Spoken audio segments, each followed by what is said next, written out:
Welcome to this edition of Great Books, a lively discussion of a selection from the canon of exceptional literature. Here's your host, Jack Hatfield. Welcome. Thanks for joining us for the Great Book Show. I'm Jack Hatfield. Our panel meets periodically to discuss great works of classic and modern literature. Jake will introduce our selection for today from Adam Smith's Wealth of Nations. Jake? One of the most influential books in the latter part of the 18th century was Adam Smith's An Inquiry into the Nature and Wealth of Nations. Smith was born in Kirkcaldy, Scotland, near Edinburgh, in 1723. Smith was educated at Glasgow and at Oxford. In 1752, he was appointed professor of moral philosophy and logic at Glasgow University. Although he was the epitome of the absent-minded scholar, Smith had an encyclopedic mind and an orderly mind, and his lectures were quite popular. In 1759, Smith published The Theory of Moral Sentiments, the idea of which was founded on the principle of sympathy.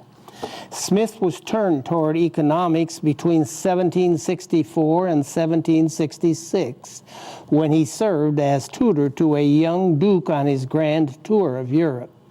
Already a close friend of David Hume, Smith here met Voltaire and encountered the economic ideas of the physiocrats.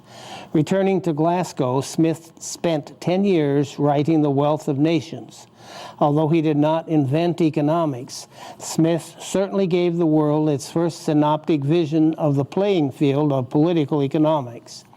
As Robert Heilbroner noted, after The Wealth of Nations, men began to see the world about themselves with new eyes. They saw how the tasks they did fitted into the whole of society, and they saw that society as a whole was proceeding toward a distant but clearly visible goal. Adam Smith died in 1790. Well, my first question, I think, will be about labor. It seems to be the linchpin of his argument, and he mentions it throughout this selection. One place he says, labor, therefore, is the real measure of the interchangeable value of all commodities. So how does he define labor? I understand way back when it was one person making one thing or someone in a factory. What are some further dimensions of his definition of labor? I think it's the production of value, whether it's something that's made or something that's done, and then money becomes a metaphor for labor or a substitute for labor. So labor is the engine that creates value for the economy. It's when you take your talents and you put an effort into the talents to produce a product that allows you to either exchange or buy, if it's going to be sold for money, to purchase other things that you need and want besides what you can make for yourself. I thought that example, a farmer has to be the baker, the butcher, everything, because there aren't other people supplying that farmer. I hear David giving us a larger sense of it. I think what you're saying, it could be automation, it could be a robot, it could be just whatever gets it done. Whatever produces things that are demanded. Yeah. Yeah, I sort of thought of it as any kind of activity, whether it's physical or mental, that results in a product that has value to somebody. The value is... Or to yourself. It could be to oneself, or it could be to someone else. That's right. Yeah. So the linchpin is value. So what is value? Right. And what does he mean by value? Fulfill someone's needs. Yeah, or the power to purchase or control. He goes back to Hobbes, I think, and gets that. He mentions Hobbes. There were two kinds of value for him. One was the to be able to, as a commodity, to get things, to trade back and forth. And the other one was kind of a personal value. What do you call them? Useful and something else, real? Yeah.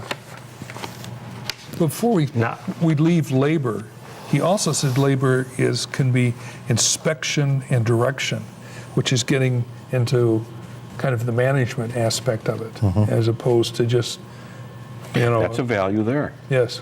He's providing inspection and direction. Yeah. He talks about There it's that more when he's mental. talking about price. There It it's more goes into mental price. activity. Yes. And, Yes, but it kind of blurs the line between the management and the workers. Yeah, right. So, Well, it could, but he says, there's still profit. He said you could think of that as profit. I mean, as what the guy who owns the rent or land or whatever he wants to call it, capital, could consider it as his labor. But the value that's added is not worth that. He's still got to have his profit beyond that. So you shouldn't think of it the same way. right. He says everything is a function of labor, to speak mathematically. That's the whole foundation of the system. Contract, like you were saying. And But I think the important point that we're all pointing to is that labor is more than physical work. Labor is any activity that adds value. as he said, anything produces value. Right, right. Money. One thing I have never understood. One thing he says is that the using precious metals is kind of the basis, such as gold. But then in another place he says that precious metals are also subject to supply and demand, and their value goes up and down. Sure. So how does that translate? How does that? You need a fixed value for any sort of money, right? For a dollar has to equal the same in all situations. I think when metals were used for money, as they still are, they would pick a metal whose price is stable so that you wouldn't speculate on the metal itself. So a pound of silver was stable at the time, say in the 19th century. So it wasn't subject to fluctuation. It was more stable. More stable. He said everything fluctuates. Right. Everything fluctuates, even silver, even Even gold. So, even gold. Yeah. Right. But that's where he introduces this business of natural price and natural value and all that stuff as a kind of a mean to which everything eventually comes back to, because it's ultimately grounded in supply and demand. What you need that I have and what I need that you have. And that's how the value of the metal can fluctuate, because as he said, if all of a sudden a whole new bunch of mines were discovered, I forget That's exactly what what that example was in the New Screwed World, everything and that the price dropped to a third, or the value dropped to Right. a third of what it was Right. before the mines were discovered. So yeah, so it's But even metal- money is, so even the value of money And is metal could also be cut up, and it could be, waste. He brings up mints with imprints from the governments, so that you could have faith that the amount of metal is the same, because it might look the same but not be. Well, yeah, there's also fool's gold. purity and et cetera. Yeah. But the stamp didn't translate into value, because the value was Translated into confidence, which held the market. yeah. And I think that money just kind of took on its life of its own. After a bit, it didn't really relate to any precious value. metals. Yeah. Right. So okay. Well, Well, the pound was the pound of silver, wasn't it? Yeah. Originally. But, he has this idea of kind of a natural market that will set the value of anything, including the different things you use for money, which are correlated with how they've been exchanged. And really, natural market is kind of common sense. People haggling and bargaining, and this is what people are willing to do. And if supply and demand changes, it can, go either way, but it'll eventually come back to what common To the sense thinks equilibrium. is. Yeah, well, that's the word we use Jake, now. was that natural market regulated? No. No. Well, no. that happened later. Yeah. But that is also why he talks about its market. The natural market is regulated by the actual market. By the actual market. See, the actual market fluctuates around the natural market. Yeah. But he's got to have a point to refer to. He's a big free trade guy. Well, Pretty much, Yeah. not always. yeah, because he says he's against monopolies, and he says he didn't say bosses. What was the term? Masters, probably. The masters, Masters, yeah. And he said monopolies, inclusions of masters, he's against those, but he's against regulation. And maybe in another place, another writing, he refines it a little bit. But it seems to me you'd have to have regulations to control against monopolies and collusion. But talks Jack, about the police power. someplace else doesn't he say you can't trust the owners to have the Right. market take care of itself, because they'll maximize profit at the expense of. Well, they'll try to. Pardon me? They'll try to. They'll try to. And they've Well, got that's the the upper danger of hand monopoly. because they Right. own the Oligarchy. capital. And they have the power. And they Well, also collude. It says they get Yeah, together. that's right. Quietly. Yeah, quietly. Quietly. Yes. Secretly. It doesn't, Yeah. it doesn't even And have to agree. be. Gee, how things have changed. Yeah, right. But you know, he's talking about agrarian society, and even the manufacturing things are going to be relatively small groups doing stuff, and so then you get a kind of a freedom. I mean, well, they interact, and that keeps it in balance. But once you get mass, you know, companies, these huge big companies, then you got all kinds of problems with monopoly and collusion and all that. Well, Jake, that example he gave of the pen with 18 steps and 10 men producing, I think it was 4,800 each. They could never do. It took them a year to do 1,000 by themselves, Right. and they could do 4,800.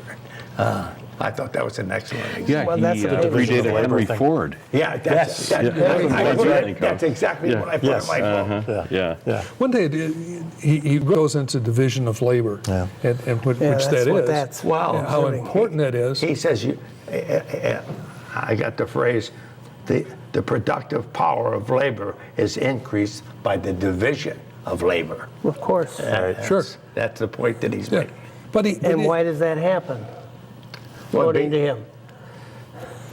Well, you get Why does four it reasons. happen?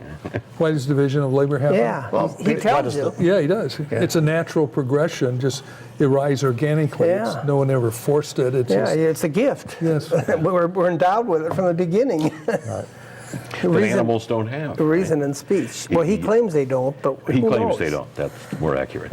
We don't know. why does he say, he says the liberty of workers increases as the division of labor increases. Do you remember where that was? It increases that their was, Jim? wealth. Everybody's wealth increases when you Context of that? 156, I Divide labor. think. 156. I don't know what he means by liberty. I don't either. Well, they have more free time. And he says that, and he says the general society as a whole gets healthier. He didn't use the word healthier, but they make more money. Yeah, everybody. Because So division. is it because you become an expert in the steps that you do? No, you have more free time. Well, that too. I mean, that's Well, why. the free time is a result of your expertise. Well, that's why And you're then, better off. and also that wealth is created. I mean, that's Money is power. Well, wealth is created, and then money is a measure, and as of that, and that diffuses throughout the society. I mean, that's the other piece, that the wealth that is created diffuses throughout the society. And it helps the natural supply and demand, because if you increase production, or before production is increased, you might have demand outstripping supply. But if you can raise supply to meet demand, you can enjoy your natural markets. Which is another standard he sets up, and then things fluctuate around it. I don't know if he made but workers get money, and therefore they can go back in the marketplace and buy. So a healthy worker class helps the whole economy. Of course. Henry Ford, Of course. he wanted his car priced that his workers could buy them. Yeah, that's right. That's exactly. Yeah, Because he increased the market. Increase the market. yeah. One thing he brings out, it kind of surprises me, he said that all men are created pretty well equal in ability. Right. But education and circumstances and changes, and luck, I would Luck. add, that makes a tremendous difference in their wages. And one person could be very wealthy and one person could be very poor, even though they started off pretty much the same. Right. So is he saying that just luck translates into how much money people makes? No, I think the Well, division no, of labor. it takes, what is it, dexterity and Yeah. Yeah. talent, Talent. dexterity, and Yeah. what's the other? Three things. But he includes luck. Oh, yeah. He doesn't exclude it. Oh, well, Yeah. because. But he does But say it- everybody is pretty much the same. Well, I think that's true. Yeah. To start out. Why do we have the doctors and everything? You know, they. The circumstances, the education, all that's what Everybody's the distinguishes same them. in what way? Certainly everybody is not the same in talent. Let's see. Here it Not is. The exactly difference the of same, natural no. talent, this is 141. Not the same period. He's going to read it. 141, the difference of natural talents in different men is in reality much less than we are aware of. He's not saying there's none. He's saying That's right. what's Yeah. on the surface and Right. appears to be the case is not really. And the very different genius which appears to distinguish men of different professions when grown up to maturity is not, upon many occasions, so much the cause as the effect of the division of labor. The division of labor is actually what causes the divergence. Sure it is. Basically. The difference between the most dissimilar characters, between a philosopher and a common street porter, for example, seems to arise not so much from nature as from habit, custom, and education. When they came into the world, Exactly. and for the first 6 or 8 years of their existence, they were perhaps very much alike, and neither their parents nor playfellows could perceive any remarkable difference. About that age, or soon after, they come to be employed in very different occupations.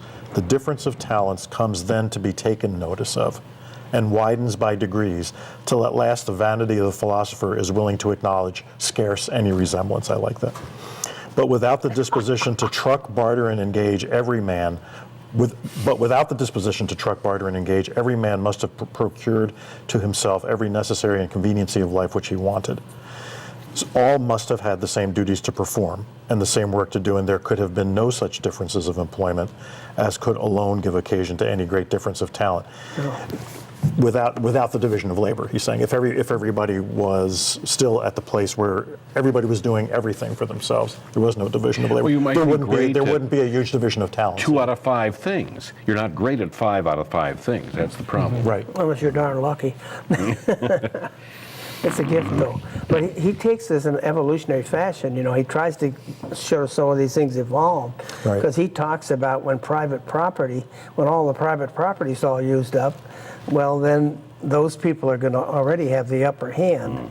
And you begin to get this division of labor, and some people are smart enough to take advantage of it, and some aren't. Yeah, he does use that. He doesn't use obviously the word evolution, or at least I don't think, but that's the metaphor. Is that Yes, for us. is that Sure. he doesn't use the word evolution. No, I he don't think, but that's the metaphor that things sort of It evolve. wasn't in the vocabulary for another 100 years. Right, exactly. Yeah. Because he does take it through. Yeah. Sure, he shows everything evolves. Yeah, he talks about the Agrarian Society or the hunter-gatherers.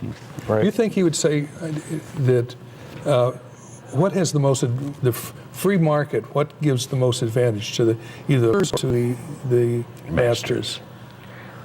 Or Capital gives you advantage, and whoever has most of it is going to have more advantage when you enter a contract. But there's a limit on both sides, although it weighs toward the masters.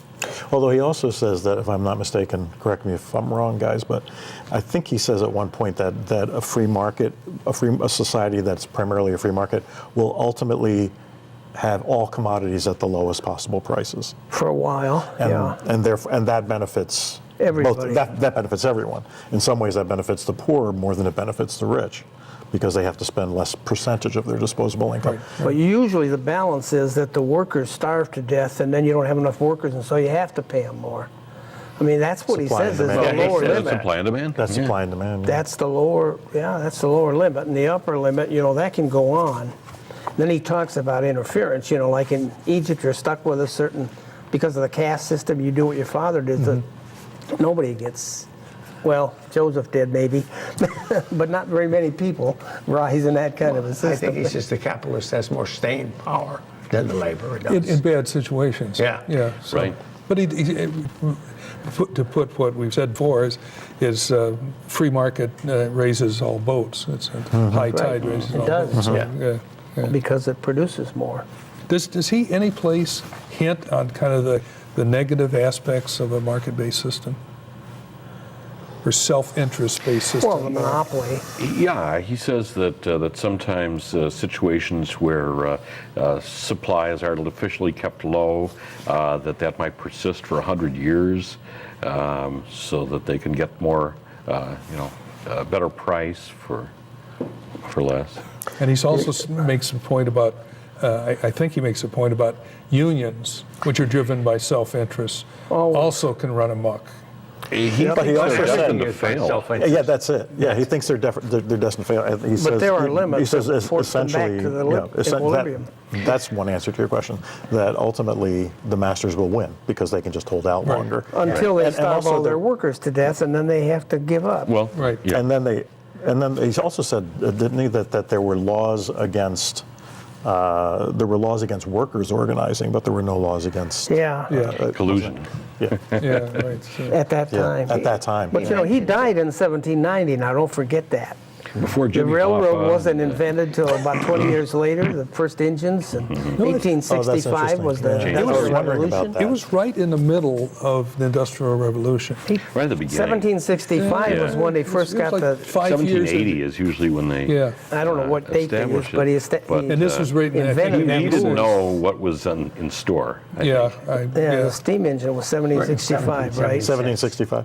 Because I was trying to figure out when he was talking about manufacturers if he was talking about steam-powered manufacturers. He never But said even that. so, that didn't happen like a flash. No, it Right, took a right, while. That's right. That's Yeah. I true. mean, you Yeah. think of Christmas Carol if you get the whole thing. You know, when old Fezziwig loses his factory. Fezziwig, because yeah, there's Fezziwig, the yeah. transition.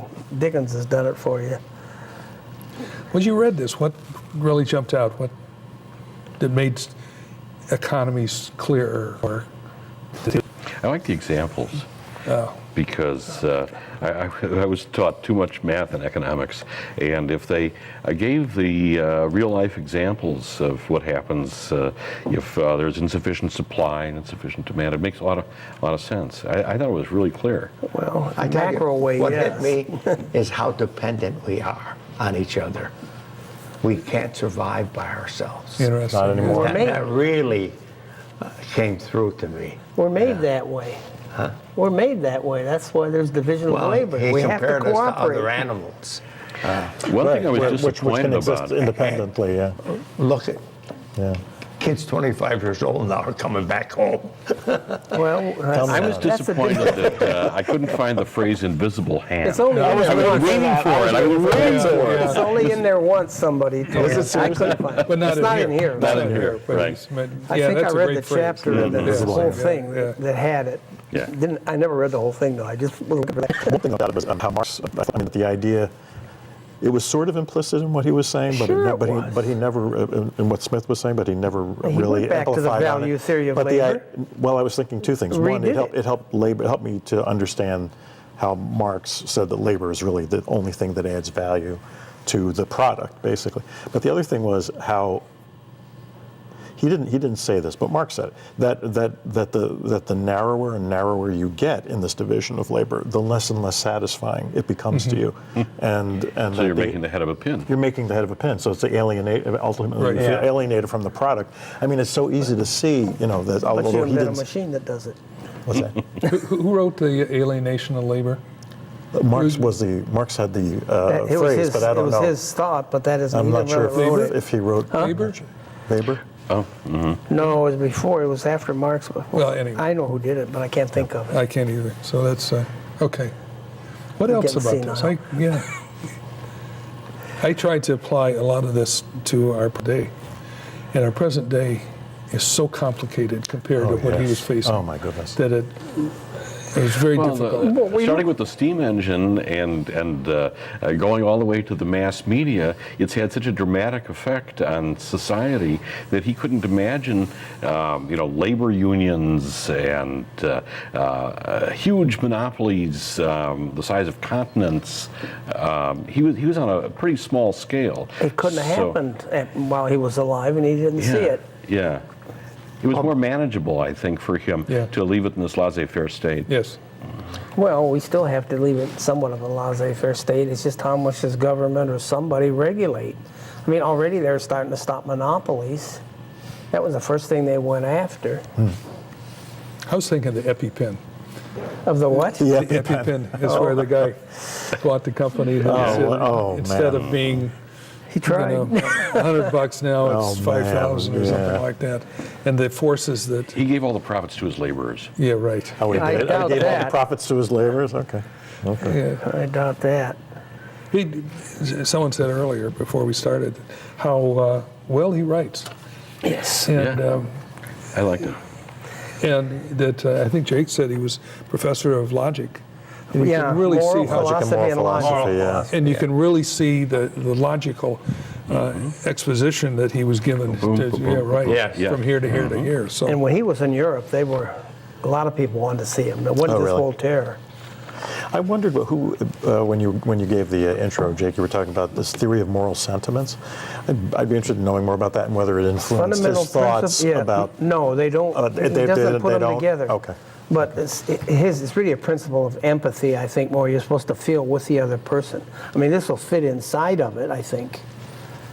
Now, I'm saying that never having read it, believe me. Yeah, Does he ever give a solution to society helping the poor? no, No. not here. Not in No, here. not. No, I think it's the rising tide lifts all boats, Yeah. including the poor. Yeah. Again, if a free good market society, approximation. if a free based economy makes all commodities the lowest possible price, And who could argue? then who can argue? Well, or not necessarily the lowest possible.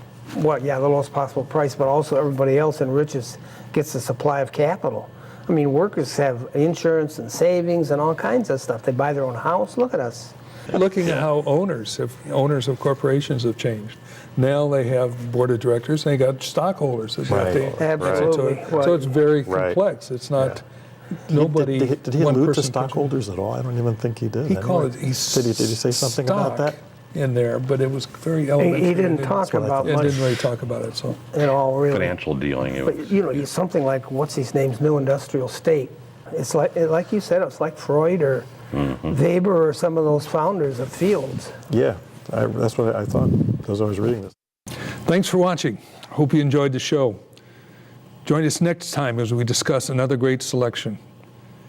As Aristotle said, the best way to learn is to get together in small groups and discuss great ideas.